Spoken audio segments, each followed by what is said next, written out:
So after the pheromone diffuses itself, the pheromone still exists in the world, but in reality, pheromone will evaporate, will totally disappear. So we still need to ask every patch. We talk to every patch's pheromone and make it to evaporate. So we need to reset pheromone's value by using the previous value multiply 100 minus the evaporation rate. For example, if the evaporation rate is 7%, then there will be 93% left.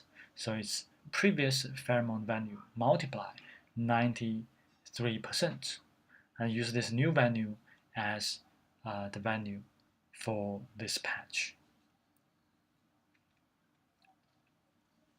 In this way, the pheromone can actually gradually decreasing itself, and eventually it will disappear.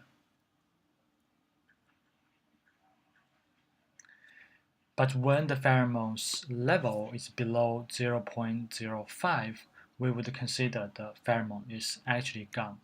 So we set pheromone back to 0.